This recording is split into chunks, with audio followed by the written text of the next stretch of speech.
Hello everybody! Kamusta kayo ngayon? Magkape muna tayo. Wonderful to have you back. Kamusta kayo since episode 1 and part 1 ng ating inumpisahang sharing, kwentuhan about my mistakes last year, 2021. And kung kayo ay bago lang dito sa channel and you just clicked on this video, merong part 1. May part 1 dito bago ko ipagpatuloy yung sharing ko ngayon, because I was realizing when I was editing, it was really getting too long and I wanted to really isakto ko lang at least maximum 20 minutes yung isang video para hindi mag-drag and also mas madali siyang panoorin, di ba? Mas hindi nakakainip and even the part 2 nung ini-edit ko, sabi ko ang haba pa rin, no? Haba pa rin. So I decided na i-re-record ko yung part 2, but I will, sort of concise it even more para magkasya sa isang maikling video ulit, so you can watch it and enjoy it more. So there, yun yung background. But just to go back sa aking sharing, sa yun naputol, no? Sa part 1, I was talking about my issues, my addiction on winning the approval of people. And sinishare ko dun sa part 1 na yun ay nakaugat dun sa aking childhood, na ang nanay ko mismo, nung siya ay nagbubuntis sa akin, she didn't want me. And I was an unwanted child. And that's the truth. And, we resolved that, by the way. We talked about it. Inireveal niya sa akin yan during the Life in the Spirit seminar that I attended. And dun ko na-discover yan. And, of course, the healing process is ongoing. Pero, nag-usap na kami ng nanay ko. And it's something that is part of my history. But why am I sharing this? Because I want you to understand na yung mga issues ngayon, kahit na adult na tayo, kahit na tayo ay lolo na nga, o lola na, we still have to go back to our history. We still have to go back to our childhood, dahil doon talaga makikita natin yung mga ugat nung bakit ba tayo nagsasuffer ngayon in this particular area of our life. And for me, it was that. And, ito sabihin ko lang sa inyo, lahat tayo may issues. Absolutely everybody. And the only thing is, I'm willing to go back to the past. I'm willing to face that, because it's the only way to start the healing process. And ikaw mismo, tanungin mo yung sarili mo, ano ba yung pinagdaanan ko? Ano ba yung childhood ko? And what are those key moments in my childhood na kaya mong i-pinpoint na ito yung pinanggalingan ng sugat na yon? Bakit ka takot sa ganito? Bakit ka galit sa ganyan? Bakit ayaw mo nito? It's all rooted in our childhood. And the thing is, sabi ng mga psychologists, meron tayong tendency na we have to find that one thing para gamitin yun as anesthesia, para hindi natin maramdaman yung sakit, yung lungkot. And it could be anything. It could be, using your talent, whatever talent you have. Maybe you're good in singing, you're good in cooking, you're good in making jokes, nakakatawa ka, or you are doing, your chores, pag naglilinis ka. And that one thing, kapag ginagawa mo yung bagay na yun, nararamdaman mo na natutuwa yung mga key persons in your life na you long for their approval. And many times, yun yung magulang natin. And you know, for my case, it was service in the church. It was, you know, me preaching. It was me singing, playing the guitar. That each time I was doing that, ramdam ko na masaya yung mga magulang ko, masaya yung nanay ko. And for me, again, pag kinukonek ko yan sa sarili kong buhay, sa sarili kong karanasan, doon ko nakikita na as long as I am doing this, I am making them happy.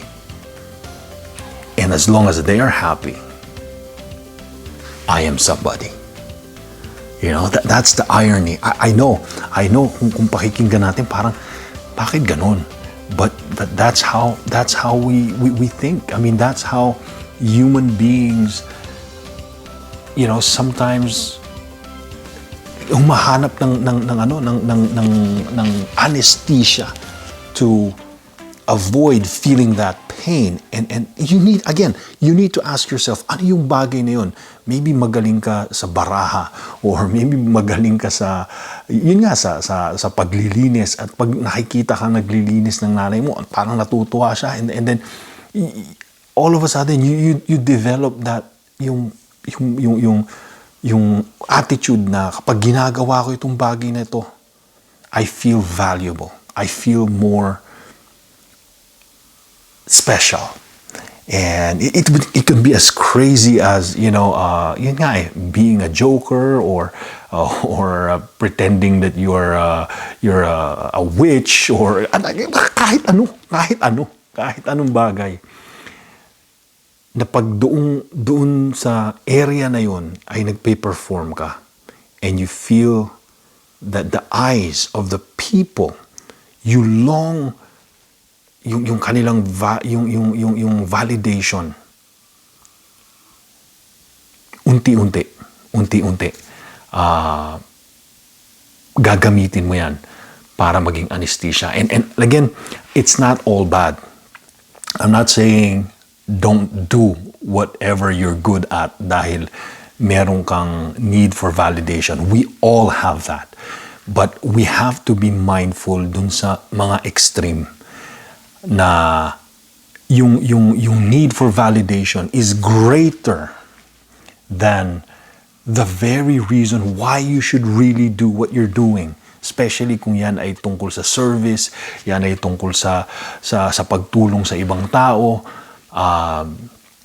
You know, you need to ask yourself, you need to journey in your own heart, and especially in your past. And let me just remind you again, you know, healing will only start. It will only start if you are willing to embrace your past. Yung yayakapin mo yung karanasan mo as, hey, it's part of me. It's really part of me. And you know, yung history itself is not a mistake. Hindi yun ang pagkakamali, and wala tayong magagawa doon. Tapos na yun eh. You know, and for my own experience, and perhaps your experience, wala kang contribution dun sa nangyari in the past. You know, hindi mo naman dinecide na maging unwanted child ka. Hindi mo naman dinecide na ikaw ay abandon ng iyong nanay. You don't. Wala kang decision dun, but it happened. It's not your mistake. It's part of your past. But it is our responsibility, my responsibility, your responsibility, to do something about the lesson from the past. Yun ang ating responsibilidad.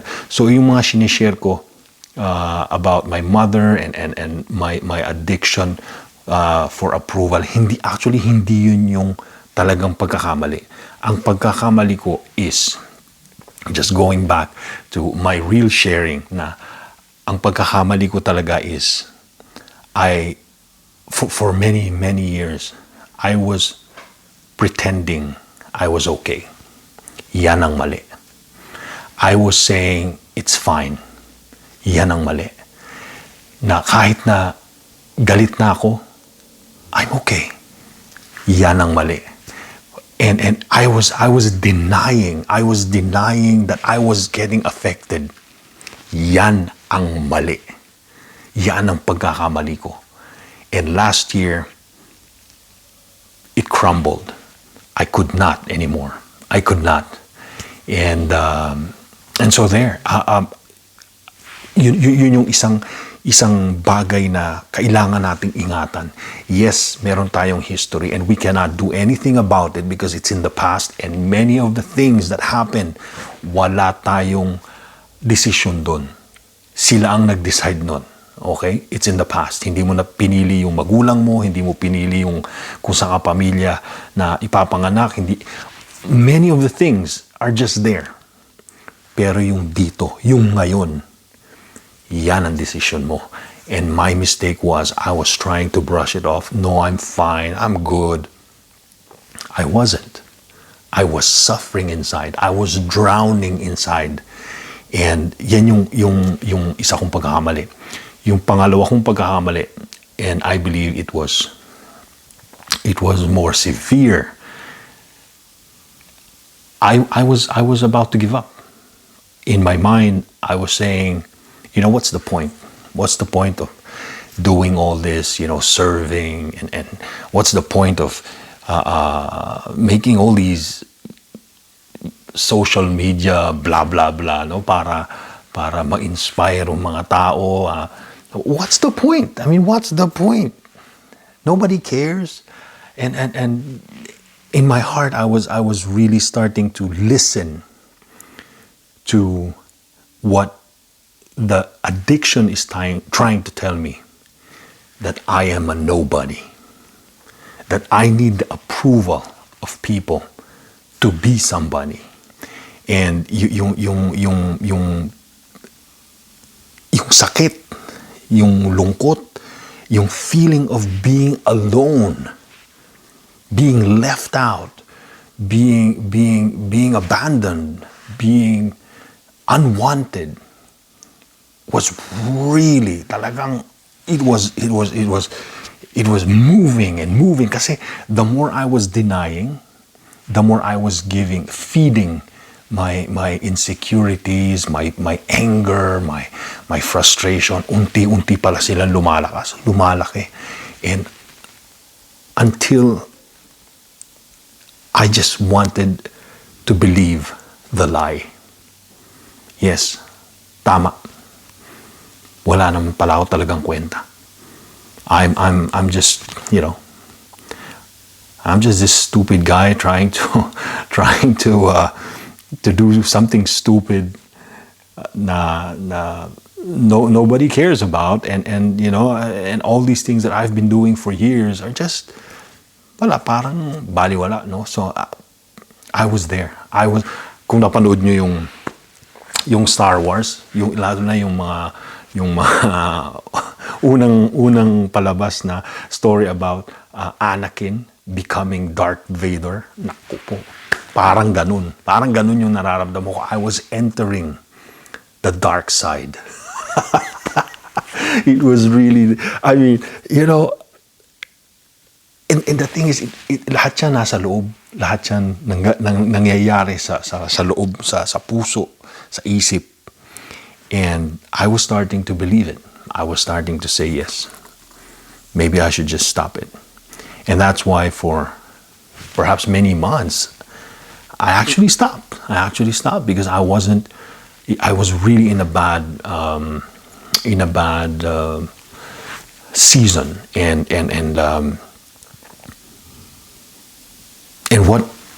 what changed my mind?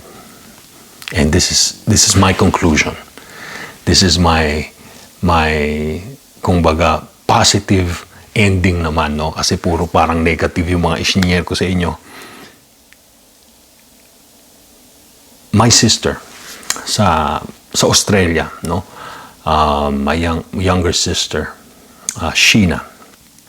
She's a little bit like me, but she's far better than me.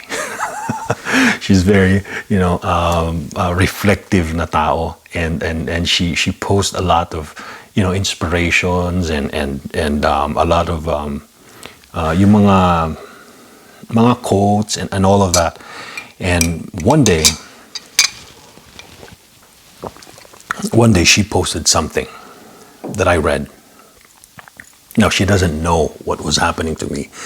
Remember, I wanted to deal with this on my own. Wala akong sinasabihan.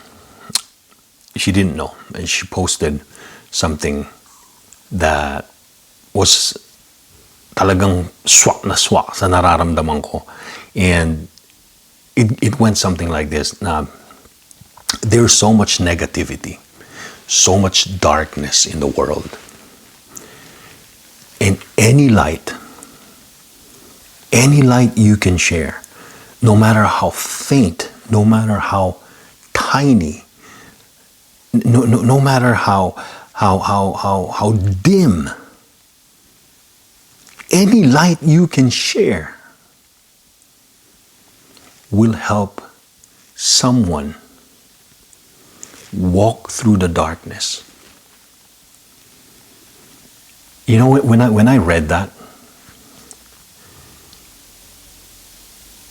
again, she didn't know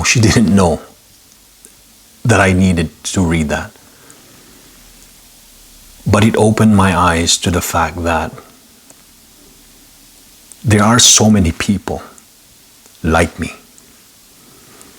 Perhaps in a very dark, depressive, lonely, sad place in their life na handa nang mag-give up, handa nang bumitaw, handa nang sabihin, you know, enough of this. And, you know, this nonsense of motivating people and all of that, it's, ano ba yan? But that post, that tiny, innocent post ng kapatid ko, reignited the light in my heart.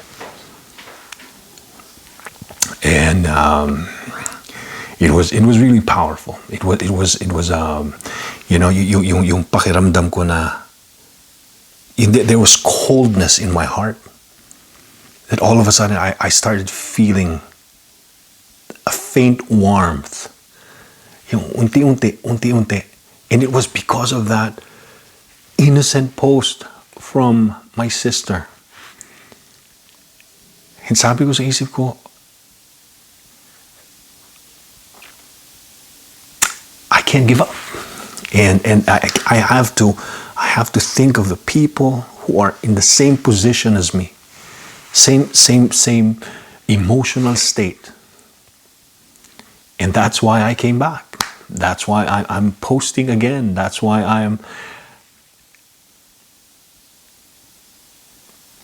it's not because I want approval anymore, but because I want to be able to reach out to the people who are in the same or similar situation, na puno-puno ng insecurity, puno-puno ng kalungkutan. And perhaps one video, maybe this video, can help you out and tell you you're not alone. You're not alone. You can do this. You can go through this. You're stronger. And it doesn't matter if people doesn't validate you. It doesn't matter if you're rejected many times. You're valuable. You're valuable. And you know, people will say, you know, Jon, you want to motivate people? Why don't you speak about your victories? No, bakit yan ang pinag-share mo? You know, if I wanted to impress you, yes, I should share about my victories. But if I want to impact your life, and I want to speak specifically to those who are suffering these same insecurities, then I have to show my wounds. I have to show my weaknesses. I have to be vulnerable. And some people look at me as, parang wow, strong and all of that, but I am not. And if you lose yung parang yung illusion nyo of me being that strong man, strong guy, this motivational speaker, because I am showing you my wounds, then that's the risk that I'm willing to take para makausap lang yung isang tao o dalawang tao nakikinig sa akin ngayon na punong-puno ng sugat from the past. Kayo ang gusto kong kausapin. Ikaw ang gusto kong kausapin. Ikaw ang gusto kong i-remind that you are loved, that you are truly, truly valuable. You are not an accident. You're not here because of some random, pangyayari na para ka lang kabag. No.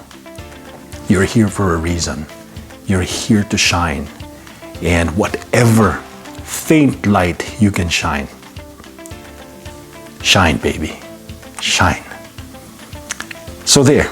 That was a very very heavy conversation para sa isang coffee break, but I wanted to really be authentic. I think I needed this as a parang healing rin sa akin to, healing process. So anyway, thank you so much. Thank you for watching. Thank you for staying until now. I promise yung mga susunod na videos, it will be lighter and more practical, but thank you. I want to thank you. And if you are not subscribed yet, consider subscribing, share the videos, and hey, this is Jon Idago once again, telling you, reminding you, you're better than good, you're better than best, you are limitless.